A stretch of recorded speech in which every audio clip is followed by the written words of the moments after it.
He forced open the rusty front gate and stepped inside. The huge metal doors suddenly slid shut behind him. The lights flickered on. Noah froze. The laboratory had been silent for decades. Dust covered every machine. Vines crept through cracked windows. Rain leaked through the broken roof, dripping onto rusted metal floors. Yet every morning, exactly at sunrise, the lights came on. A single figure slowly walked through the empty hallways. It carried a broom in one hand and a toolbox in the other. Its footsteps echoed through the abandoned building. It wasn't human. It was a robot.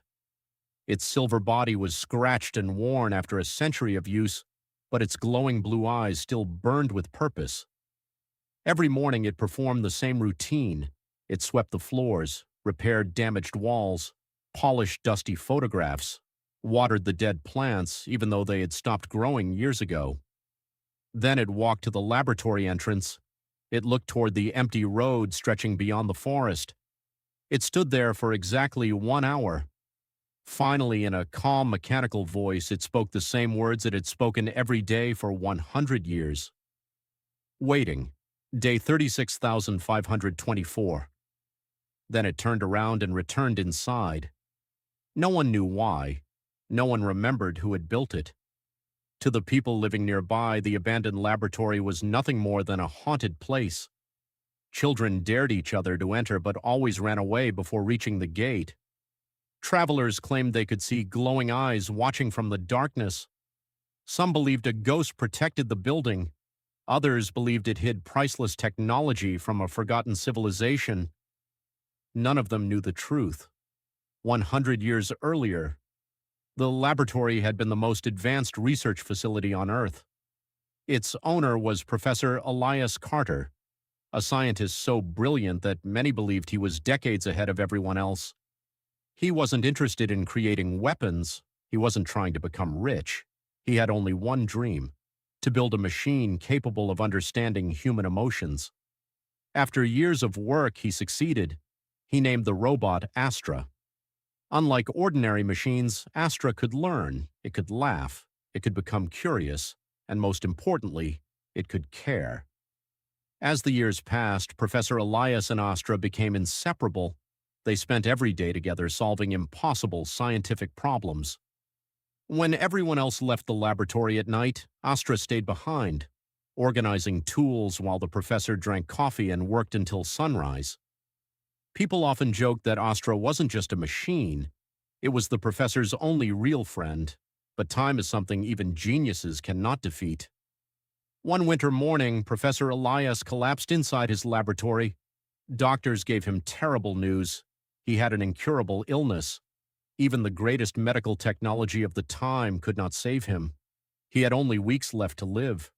Instead of spending his final days in fear, he worked harder than ever. Every night, Astra watched silently as the professor filled hundreds of notebooks with research. He recorded memories, messages, blueprints, dreams for a future he would never see. Finally, on his last evening, Professor Elias called Astra into the main laboratory. The room was unusually quiet. The old scientist smiled weakly. "You've always completed every task I gave you." "Yes, Professor. I have one final command." Astra stepped closer. Professor Elias placed a trembling hand on the robot's shoulder.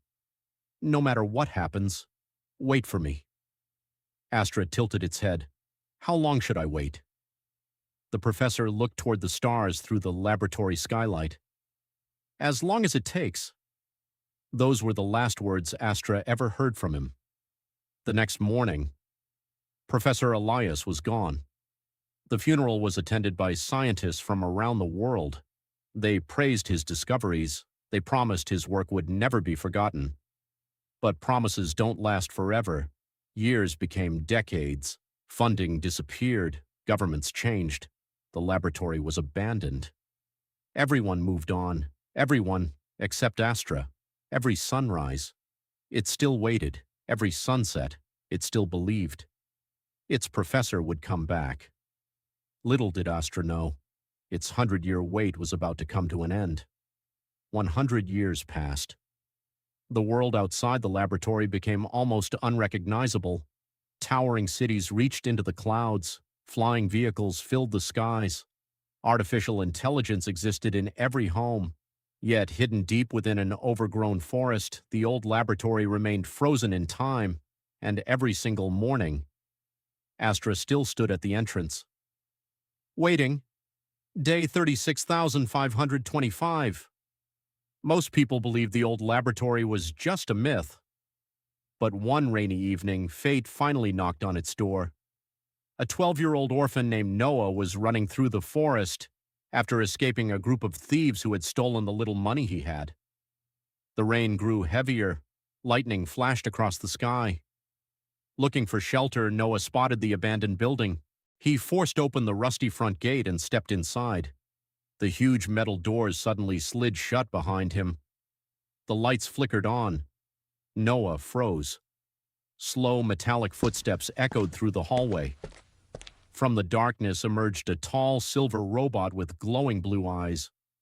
Noah's heart pounded. He expected to be attacked. Instead, the robot stopped a few feet away. It scanned his face for several seconds. Then, in a calm voice, it asked, "Professor Elias, is that you?" Noah blinked in confusion. "What? No, my name is Noah." For the first time in a century, Astra lowered its head. Its voice became quieter. "My identification has failed. You are not the professor." Noah noticed something strange. Instead of chasing him away, the robot simply walked toward the kitchen. A few moments later, it returned with a warm blanket and a cup of heated water. "You appear cold." Noah slowly accepted them. "You've been here all alone?" "I am waiting." "For who?" "My creator." Noah looked around the dusty laboratory. Everything had been cleaned perfectly. Not a single tool was out of place. On one wall hung hundreds of calendar pages. Every single day had been crossed out by hand. 100 years of waiting. Noah couldn't believe it. Over the next few days, he returned again and again. He repaired broken solar panels with Astra. He listened to stories about Professor Elias. For the first time since the professor's death, the laboratory felt alive again. Then one afternoon, while exploring a locked storage room, Noah discovered a hidden computer. Surprisingly, it still worked. On the screen appeared a message. "If someone other than Astra finds this recording, please play it." Professor Elias appeared on the screen, older, weaker, but smiling. "If you're watching this, then Astra kept its promise. I know asking a machine to wait for me sounds impossible, but I wasn't asking it to wait for this version of me." The professor explained that before his death, he had secretly joined an experimental project. His DNA, memories, and research had all been preserved. He believed that one day future science might make it possible for him to return, not as the same man, but through a new life connected to his own. He looked directly into the camera. "If that day ever comes, Astra will know." The recording ended. Noah stared at the screen in silence. What did he mean? Astra slowly walked toward an old medical scanner hidden beneath a table. "I have one final instruction. Would you permit a genetic scan?" Curious, Noah agreed. A blue light swept across his body. The machine processed the results. 5 seconds, 10 seconds. Then a loud chime echoed through the room. DNA match, 99.99%. Astra's eyes widened. It looked at Noah, then at the old photograph of Professor Elias. Every calculation reached the same conclusion, whether by cloning, distant lineage, or the professor's extraordinary experiment. Noah carried the legacy of the man Astra had waited a century to see. Slowly, the robot knelt before the boy. "My mission is complete." "No," Noah shouted. "You don't have to leave. Stay with me." Astra smiled softly. "For 100 years, I was never alone. I had hope." Its power core began to fade. The blue glow in its eyes grew dimmer. My creator kept his promise. "Goodbye, Professor." With those final words, the light in Astra's eyes disappeared. The laboratory fell silent. Noah held the robot's hand for a long time. Months later, Noah chose not to sell the laboratory or its technology. Instead, he restored it as a center for science, where children from around the world could come to learn, dream, and invent. At the entrance stood a statue of Astra. Beneath it was a simple inscription: "The greatest measure of intelligence is not knowledge, but loyalty." Years passed. Noah became one of the world's greatest scientists. On the day he opened his own research center, he unveiled a new robot inspired by Astra. As the audience watched, he pressed the activation button. The robot's eyes slowly glowed blue. It looked at Noah, paused, and with a gentle smile said, "Good morning, Professor." Noah froze. For just a moment, it felt as though an old friend had finally come home.